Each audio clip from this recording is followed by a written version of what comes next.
can you further explain what is the proposed agreement? For having me, Salma. I think for the first time in 15 months, an actual agreement has been reached, an agreement that is comprehensive in many aspects, a detailed exchange over several phases that will witness the release of all of the Israeli detainees in exchange for the release of a significant portion or a sizable amount of Palestinian prisoners of war, including all of the women and children who have been detained by the occupation forces since October 7th, 2023.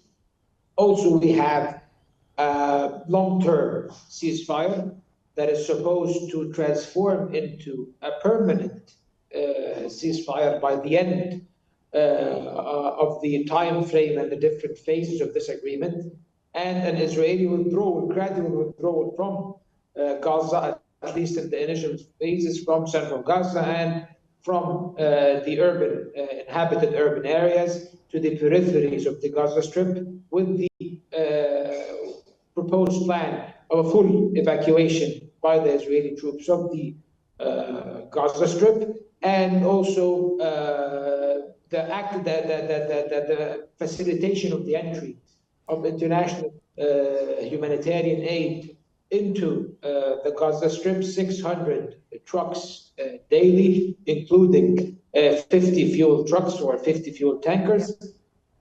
300 of those 600 trucks are designated for northern Gaza Strip. Yes, go ahead, please. Sir, why do you think Israel was continuing its bombing during the ceasefire negotiations? Why do you think this was happening? Well, this is how Israel behaves in the most vile and barbaric manner.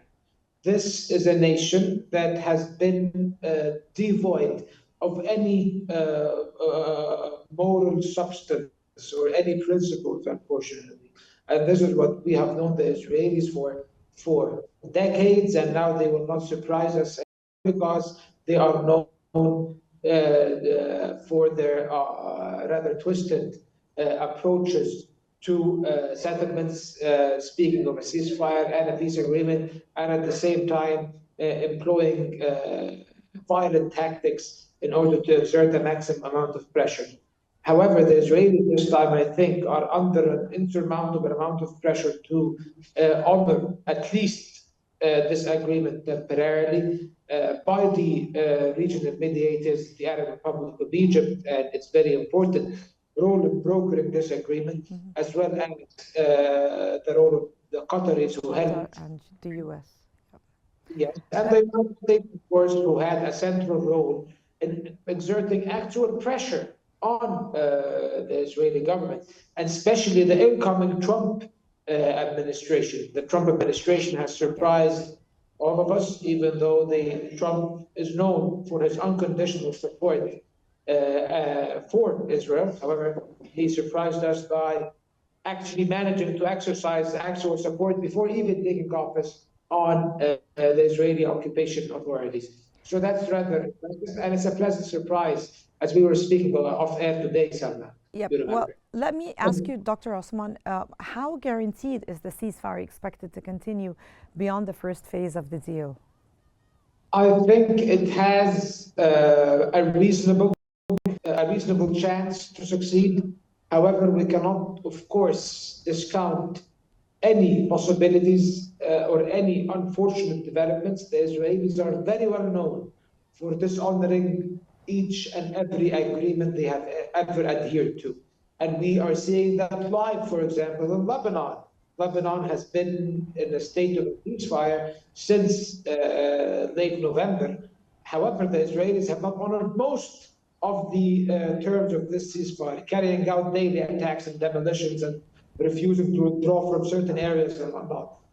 Will we see a similar situation in Gaza? Probably not, at least in the first phase.